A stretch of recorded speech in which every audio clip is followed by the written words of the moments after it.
What's up, New Beginnings Church? Happy Friday to you. Thank God it's Friday. But hey, this is not a good Friday right now because this is my last Friday with Shane. He's going to take off and get on an airplane and fly around the world and go preach somewhere else. But it's been so great to have you these last awesome, 2 weeks of devotionals. Of course, you preached a Sunday ago. And so it's just amazing to have you unpack these things. We've been talking about ending the cycle of hostility, becoming a peacemaker, and then what that actually looks like. And then, of course, you just... It's so simple once you say it, but it's like, well, go look at hostility. The starting point of hostility usually begins with your words, usually with the tongue. And so whether that's gossiping or lying or deceiving people with your words, is there anything else that you think is like a part of the tongue that you're like, no, you got to get rid of this if you want to end the cycle of hostility? Yeah, so they had a word for this, the Lashon Hara, which was the evil tongue. And the evil tongue encompassed at least 5 things, probably more. Lying, telling the truth if it made a stumbling block to somebody. Obviously gossip, which was the same as leprosy. And we talked about the murder of 3 and the feathers and all that. But the last 2 that they thought of when they said Lashon Hara, they were talking about these 2 things, was something, there's a Hebrew phrase for it, but it's a bit hard to say, so I'll just say it in English. Whitening of the face. Whitening of the face. Whitening of what the does face. that mean? So whitening of the face is, I know something about you, and in front of people, I shock you with something that would embarrass you, right? So something happens, and instead of covering you, I shame you. I whiten your face. And we've all seen this happen in moments where, let's say it's a group of 6 at dinner, and somebody says something frankly dumb. Right? It's very misinformed, and they come across dumb. They state a fact and just totally got it wrong. Just absolutely, or an opinion, about whatever. I was at a dinner one time, and I was talking about Norway because I just ministered in Norway, and someone said, "I heard the Germans are jerks," right? And I was like, okay, so it's that, right? And so you go, well, there's 2 ways to handle that. In love, you can cover that person, or you can whiten their face. Just put them on Front Street, put them on blast, make fun of them. And especially if there's 5 other people, and then we've all seen that escalate into total humiliation, into total humiliation of a person.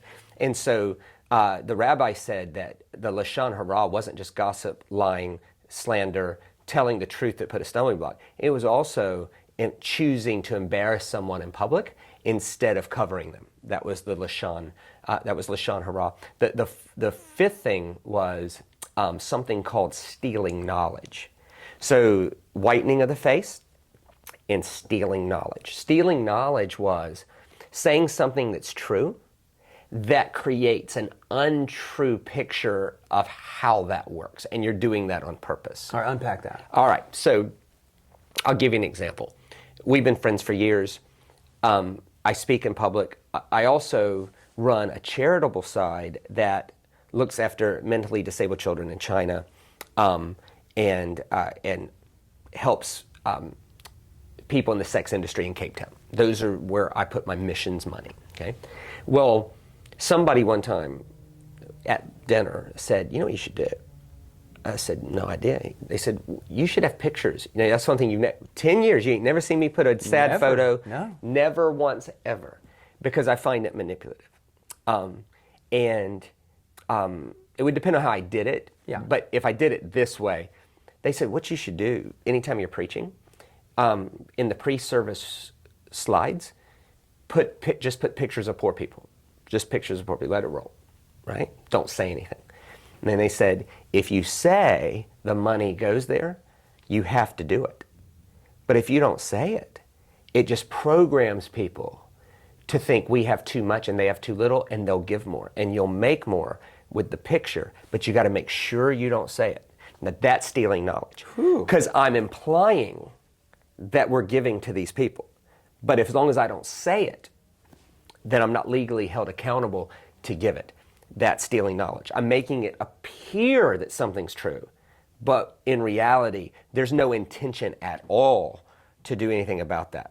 And so one rabbi said it this way: the worst kind of lying is one that steals knowledge. Like if I just tell you a straight out lie, that's one thing. But if I tell you something that's true, but the picture underneath it's a lie.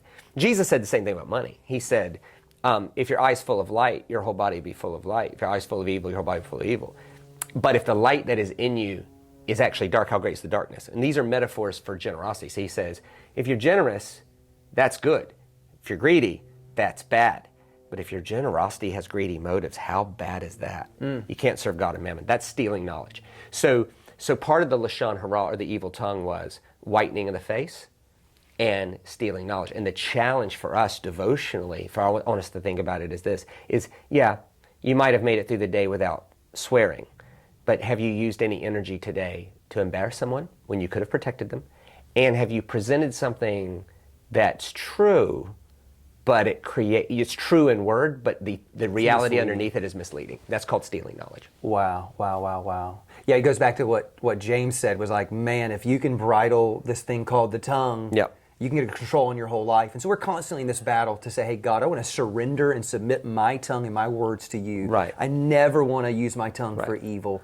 And I also think of it like this too. For me, a Jewish principle that I picked up on was this: is a blessing for everything. A blessing for everything. That literally they had like if you use the bathroom, they had a blessing for that. Yeah. And the idea was, the best way for me to get garbage out of my mouth is if I just have a blessing for everything, then hopefully that prevents me from saying the evil thing that would want to slip out of my heart and out of my mouth. Right. Now, as you said, it's easier to replace something with good than to fight the bad. Right. Like, could you imagine a life where you bridled, there's lying, gossip, slander, telling the truth that hurts somebody, whitening of the face, or stealing knowledge? You imagine a life that instead of those things, 100% of what came out of your mouth was encouraging, edifying, and blessing. It would just be a better world. Right. If Jesus truly said, hey, bless your enemies and pray for those, okay, well, what does it mean to bless them? Yeah. Not only do I not want to use my tongue for evil, Right. I'm going to flip this thing on its head And do something. I'm going to bless. Right. It's awesome.